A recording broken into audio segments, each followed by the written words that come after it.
Heterotopías, un podcast del semillero Cuerpos Imaginantes de la Universidad Distrital Francisco José de Caldas.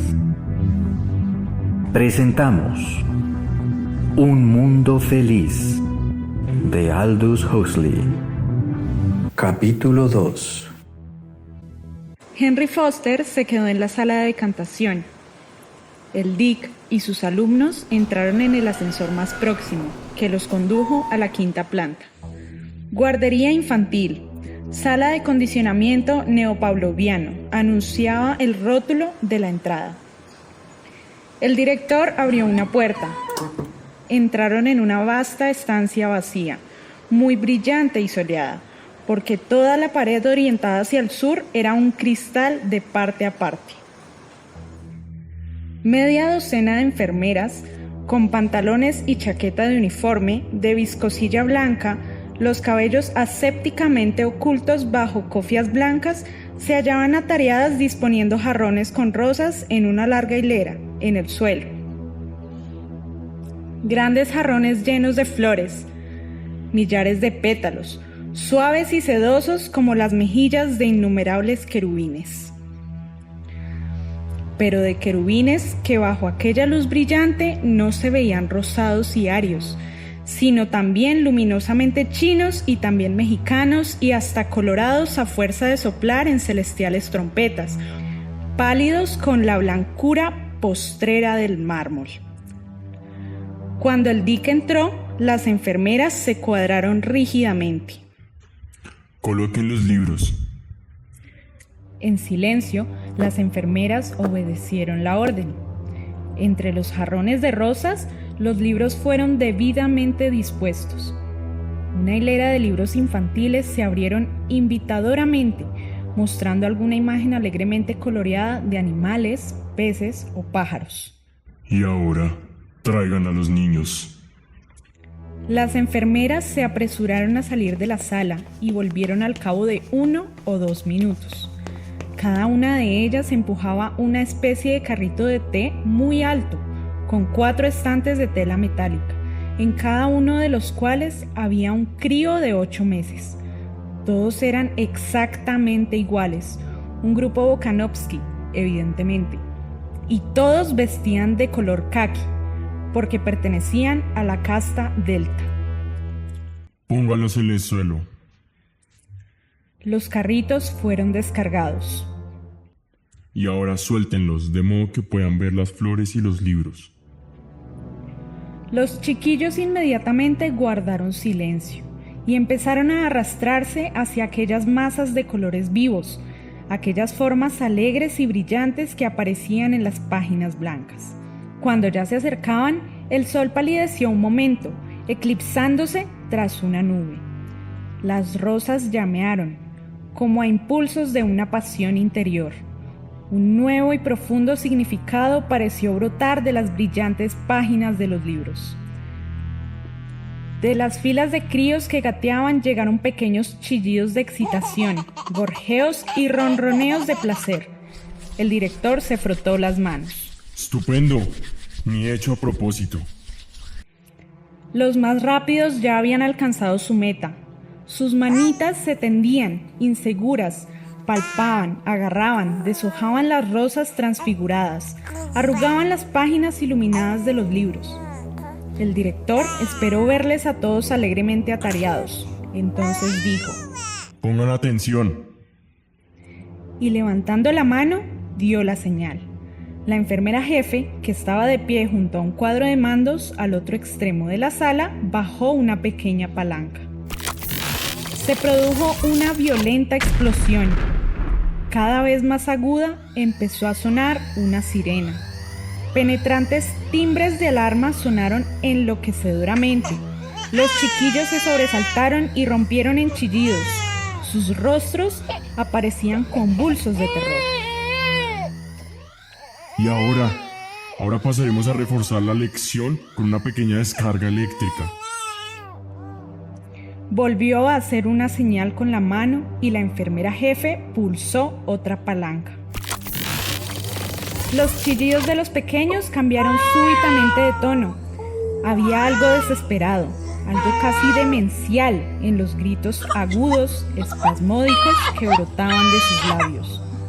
Sus cuerpecillos se retorcían y cobraban rigidez, sus miembros se agitaban bruscamente, como obedeciendo a los tirones de alambres invisibles.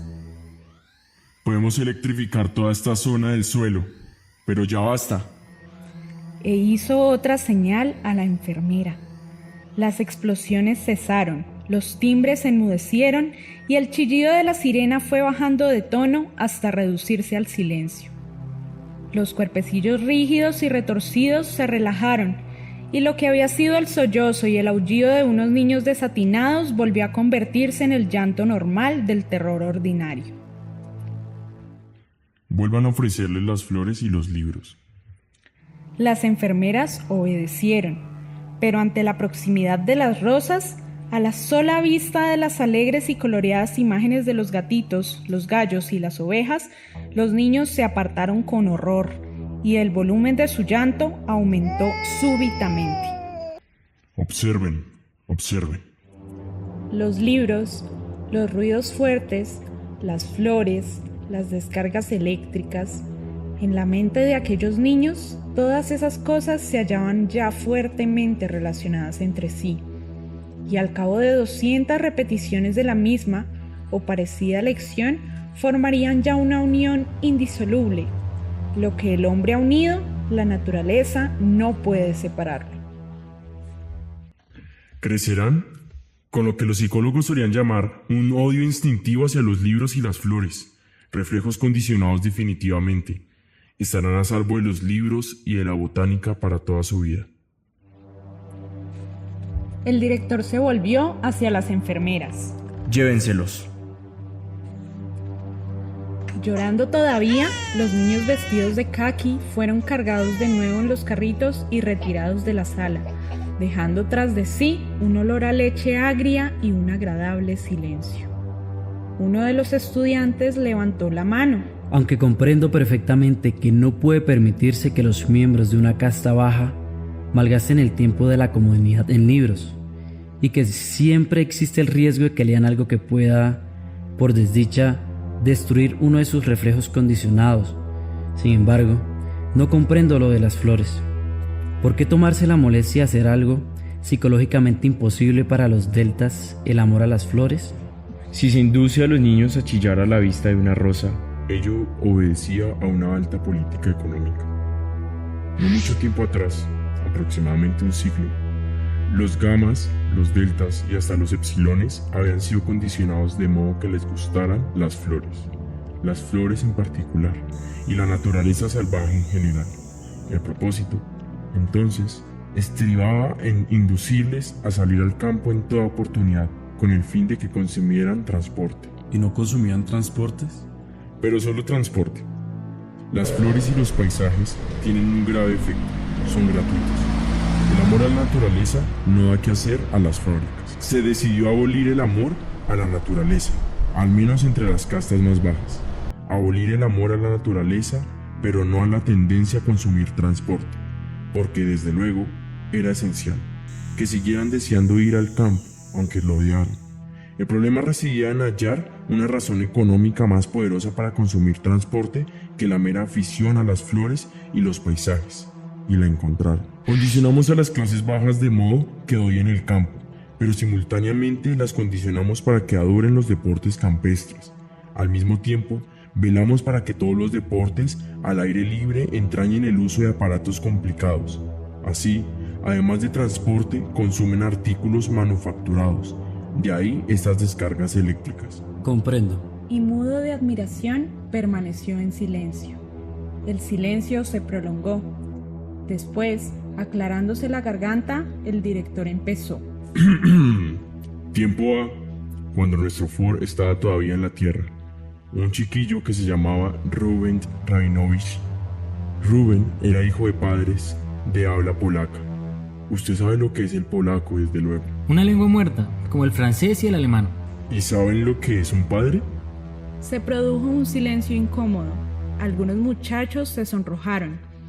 Todavía no habían aprendido a identificar la importante, pero a menudo muy sutil distinción entre obscenidad y ciencia pura.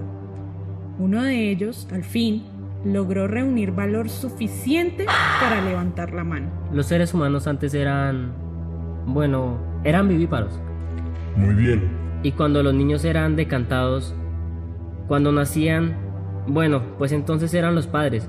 Quiero decir, no los niños, desde luego, sino los otros. El pobre muchacho estaba abochornado y confuso. En suma, los padres eran el padre y la madre. La obscenidad, que era auténtica ciencia, cayó como una bomba en el silencio de los muchachos, que desviaban las miradas. Madre, porque deben ustedes recordar que en aquellos tiempos de burda reproducción vivípara, los niños eran criados siempre con sus padres y no en los centros de condicionamiento del Estado.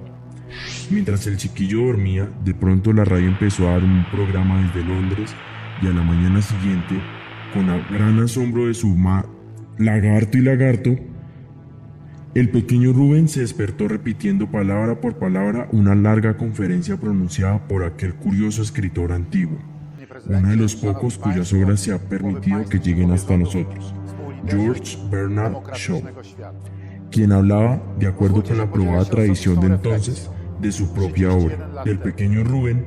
Esta conferencia era desde luego perfectamente incomprensible, y sospechando que su hijo se había vuelto loco de repente, enviaron a buscar a un médico. Afortunadamente, este entendía el inglés, reconoció el discurso que Shaw había radiado la noche anterior, comprendió el significado de lo ocurrido y envió una comunicación a las publicaciones médicas acerca de ello.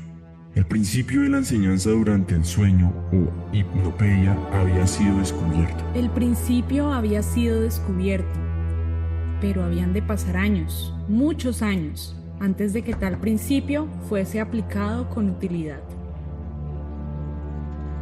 El caso del pequeño Rubén ocurrió solo 23 años después de que nuestro Ford lanzara al mercado su primer modelo T.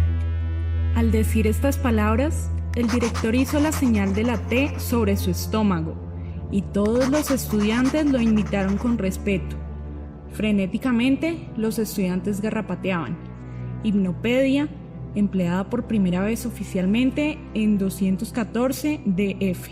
¿Por qué no antes? 2 razones. Esos primeros experimentos, les decía el director, seguían una pista falsa. Los investigadores creían que la hipnopedia podía convertirse en un instrumento de educación intelectual. Pero relataré un ejemplo que marca el error. Un niño duerme sobre su costado derecho, con el brazo derecho estirado, la mano derecha colgando fuera de la cama. A través de un orificio enrejado, redondo, practicado en el lado de una caja. Tommy, ¿sabes cuál es el río más largo de África? El chiquillo niega con la cabeza. Pero, ¿no recuerdas algo que empieza el Nilo es él? El Nilo es el río más largo de África y el segundo en longitud de todos los ríos del globo, aunque es poco menos largo que... Bueno, entonces, ¿cuál es el río más largo de África? Los ojos aparecen vacíos de expresión. No lo sé. Pues el Nilo. Este llanto desanimó a los primeros investigadores. Los experimentos fueron abandonados. No se volvió a intentar enseñar a los niños durante el sueño la longitud del Nilo. Muy acertadamente. No se puede aprender una ciencia a menos que uno sepa de qué trata. Por el contrario, debían haber empezado por la educación moral, dijo el director, abriendo la marcha hacia la puerta. La educación moral, que nunca en ningún caso debe ser racional. Los estudiantes le siguieron, garrapateando desesperadamente mientras caminaban hasta llegar al ascensor. Los estudiantes y hasta el propio director empezaron a caminar automáticamente sobre las puntas de los pies. Sí, ellos eran alfas, desde luego, pero también los alfas han sido condicionados. El aire en todo el piso de la planta 14ª vibraba con aquella orden categórica. Unos 50 metros recorridos de puntillas los llevaron ante una puerta que el director abrió cautelosamente.